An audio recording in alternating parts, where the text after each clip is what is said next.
The key features that can be replicated in the UK is, of course, the type of rock.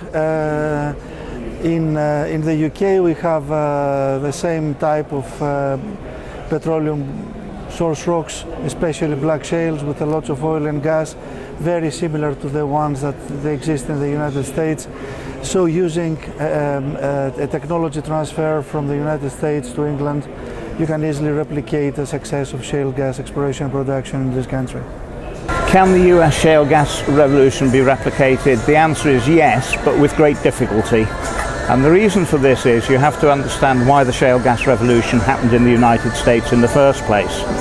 And you can get a list, so far I've got a list of 14 characteristics specific to the United States. For example, property rights, meaning that the landowner owns the subsoil, oil and gas. Dynamic competitive service industry, and as I say, I've got 14 characteristics. Now if you apply those characteristics to other parts of the world, instead of getting a tick, you get a cross against most of them. In other words, there's a lot of barriers to be overcome before the shale gas, the US experience of shale gas, can be replicated elsewhere. I think the UK can learn from shale in Poland. Particularly I think that community issues can be addressed and can be resolved. You know, I mean, Poland, there's been some concern amongst local populations, but they've benefited. The operators have benefited a lot from having strong support at a central and local government level. And you know, when we've engaged in town hall meetings with communities in the areas where we've been drilling, we've had a good level of support from the local authorities. They've participated in these meetings. They've helped address concerns raised by concerned local individuals, generally been very, very supportive. And I think that's something which in the UK, to see a high degree of participation by the government at a central and local level in that debate and in addressing concerns of local communities is very important. I think the UK is, as I mentioned earlier, has started to identify some of the gaps that it had, whether they be tax, whether they be regulatory, that compared to, if you like, their peers overseas, and have started to address those.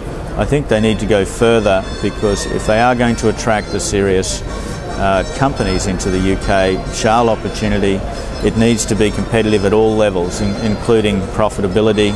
And profitability is driven essentially by sales and the price you get, obviously, for your product, the way you are taxed.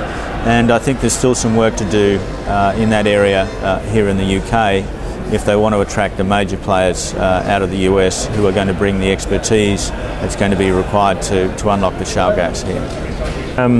If we look at North America and how it's evolved, as I said, there are some companies that are still focused very much on the number of completions they do in a quarter, the number of fracs they perform, and it's their share price is measured on a quarterly report of how many completions they've finished off.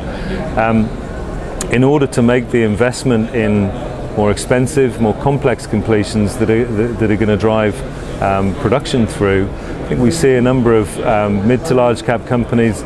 Devon Oil is a great example, Chesapeake is a good example, EAG another one, who've been through the process to understand that adding more upfront, taking longer over a completion, making a more complex design, getting beyond the cookie cut frac design is paying benefits, and that drives through in their short-term production rates and follows through to the share price, which at the end of the day is what they're all focused on. I think BP took an investment in Fotech late last year, and all of their focus is not so much on the fact that this technology might add complexity to the completion, but how do they ensure that it's going to drive value early on and produce better producing wells.